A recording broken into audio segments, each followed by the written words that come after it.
샬롬 최재원 목사입니다. 오늘 말씀 창세기 30장 25절에서 30절까지 보도록 하겠습니다. 라헬이 요셉을 낳았을 때 야곱이 라반에게 이르되 나를 보내어 내 고향 나의 땅으로 가게 하시되 내가 삼촌에게서 일하고 얻은 처자를 내게 주시어 나로 가게 하소서. 내가 외삼촌에게 한 일은 외삼촌이 아시나이다. 라반이 그에게 이르되 여호와께서 너로 말미암아 내게 복 주신 줄을 내가 깨달았노니 내가 나를 사랑스럽게 여기거든 그대로 있으라. 또 이르되 내 품삯을 정하라. 내가 그것을 주리라. 야곱이 그에게 이르되 내가 어떻게 외삼촌을 섬겼는지 어떻게 외삼촌의 가축을 쳤는지 외삼촌이 아시나이다. 내가 오기 전에는 외삼촌의 소유가 적더니 번성하여 때를 이루었으니 내 발이 이르는 곳마다 여호와께서 외삼촌에게 복을 주셨나이다. 그러나 나는 언제나 내 집을 세우리이까. 아멘. 오늘 말씀에서는 드디어 야곱과 라헬 사이에서 요셉을 낳게 되면서 말씀이 이어집니다.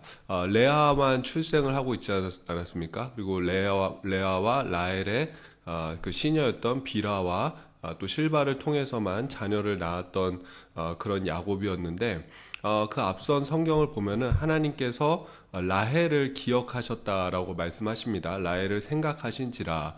앞에서도 레아가 자녀를 낳을 때 항상 그런 표현이 있었죠. 하나님께서 레아를 돌보셨고 또 레아의 소원을 들으셨다라는 표현처럼 하나님께서는 이제 라헬을 생각하셨다라고 표현을 성경은 기록하고 있습니다. 왜 그런 또 변화가 있었을까요? 하나님께서 왜 라헬을 또 생각하셨을까요? 제 생각에는 아마도 라헬에게도 신앙적인 변화가 있지 않았겠습니까? 이 옆에서 레아가 또다시 출산하면서 다섯 번째, 여섯 번째 아들을 낳는 그것들을 보면서 아마 라헬도 아마 마음의 변화가 심경의 변화가 있었을 것입니다. 그래서 결국 하나님을 의지해야 되고 또 하나님께 기도해야 되는구나 그런 마음이 생기지 않았겠습니까? 어쨌든 라헬에게도 자녀를 낳게 되고 라헬도 자녀를 낳게 되고 그 이름을 요셉이라고 짓습니다. 그러면서 하나님께서 나의 억울함을 풀어주셨다. 그리고 또 나는 또 다른 아이를 내게 더하시기를 원한다라는 의미로 요셉이라고 지어요. 그래서 요셉은 더한다라는 그런 의미를 가지고 있습니다. 제가 좀 더 주목하고 싶은 것은 야곱의 반응입니다. 지금 요셉은 야곱에게 있어서 11번째 아들이죠. 그 전에 10명의 아들과 1명의 딸이 있었습니다. 이미 많은 아이들이 야곱에게 있었다라는 것이죠. 근데 요셉을 낳고 나서는 야곱이 그 자신의 삶과 인생을 대하는 그 모습이 좀 다른 부분을 볼 수가 있습니다. 그래서 오늘 25절 보면은 라헬이 요셉을 낳았을 때 야곱이 라반에게 이르되 나를 보내어 내 고향 나의 땅으로 가게 하시되. 야곱은 요셉을 낳고 나서 지금 자기 장인이자 삼촌인 라반에게 뭐라고 이야기하고 있습니까? 내가 이제는 고향으로 돌아가겠다라고 이야기합니다. 나의 고향 내 땅으로 돌아가겠습니다 라고 그렇게 이야기하는 야곱입니다. 이제 떠나겠다라는 거예요. 그러니까는 사실 이 외삼촌 입장에서는 깜짝 놀란 거예요. 왜냐면은 이 야곱의 장점 중 하나는 뭐냐면 성실함입니다. 그래서 야곱이 참 그 삼촌의 모든 소유를 관리하면서부터 이 외삼촌이 큰 축복을 받게 되었거든요. 또 하나님이 그 외삼촌의 집에 큰 축복을 준 것을 알고 있습니다. 그리고 또 그렇기 때문에 어떻게 보면 이 라반 입장에서는 야곱을 사위로 묶어두고 평생 자기 종처럼 부려먹고 싶었을지도 모릅니다. 근데 그런 야곱이 어느 순간부터 내가 이제 나도 내 집으로 돌아가겠다라고 이야기하니까 이 라반 입장에서는 깜짝 놀란 거죠. 근데 야곱의 그 진심이 또 30절에 나오게 됩니다. 내가 오기 전에는 외삼촌의 소유가 적더니 번성하여 때를 이루었으니 내 발이 이르는 곳마다 여호와께서 외삼촌에게 복을 주셨나이다. 그 다음에 이렇게 얘기하죠. 그러나 나는 언제나 내 집을 세우리이까. 야곱의 안에 어떤 마음이 생기겠죠? 내 집을, 내 기업을 세우고 싶다는 그런 마음이 야곱 안에 싹트기 시작한 거고, 그런 소원이 드디어 야곱 안에 생기게 된 것입니다. 이제는 나도 내 집, 내 기업을 세우고 싶다라는 것이죠.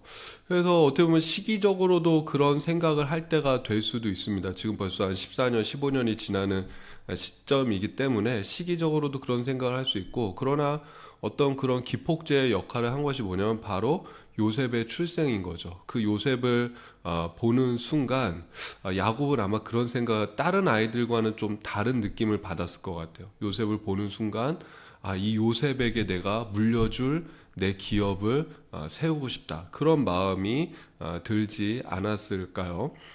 이제 종살이를 끝내고 나도 내 가문을 세우고 내 기업을 일구고 싶다라는 그런 꿈을 갖게 된 요셉입니다. 요셉이 그 꿈과 꿈 해몽을 잘하기 때문에 우리가 요셉을 꿈의 사람이다라고 부르지 않습니까? 근데 저는 이 요셉은 정말 태어날 때부터 꿈의 사람이었다라고 생각하는 것이 요셉을 낳고 야곱이 꿈꾸기 시작했기 때문이죠. 비전을 갖게 되고 꿈꾸기 시작했기 때문에 그런 의미에서 또 요셉은 꿈의 사람이다라고 할 수가 있습니다.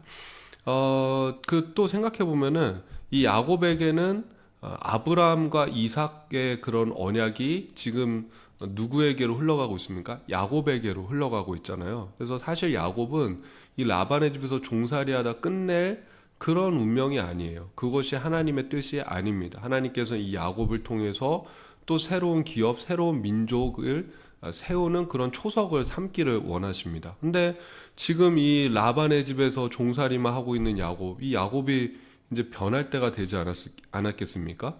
야곱이 좀 이제 새로운 꿈을 꿔야지 하나님도 일하실 수 있는 것 아니겠습니까?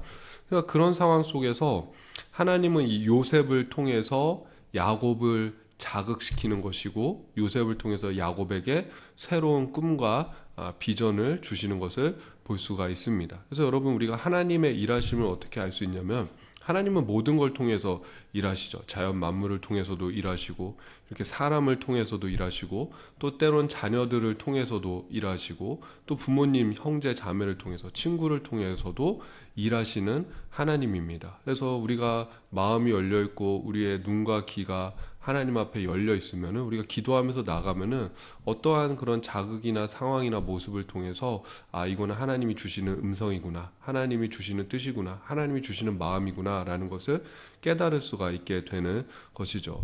여러분, 오늘도 하나님은 우리에게 새로운 비전과 꿈을 주시는 그런 하나님인 줄로 믿습니다. 이 야곱이 요셉을 통해서 꿈과 비전을 얻었고 또 하나님은 요셉을 통해서 야곱에게 이제는 네 기업을 세울 때다라고 하나님께서 그런 마음을 주셨듯이 하나님이 우리에게 주시는 그런 비전과 또 꿈과 그런 감동이 있기를 주님의 이름으로 축복합니다. 제가 기도하겠습니다. 요셉을 통해서 야곱에게 새로운 비전과 꿈을 주시는 하나님, 오늘 우리에게도 하나님의 비전을 보여주시고 꿈을 주시옵소서. 주님, 또 야곱처럼 내 기업을 세우기 원합니다. 소원을 갖고 기도하는 자가 있습니까? 그 기도를 들으시고 응답하여 주시옵소서. 예수님의 이름으로 기도합니다. 아멘.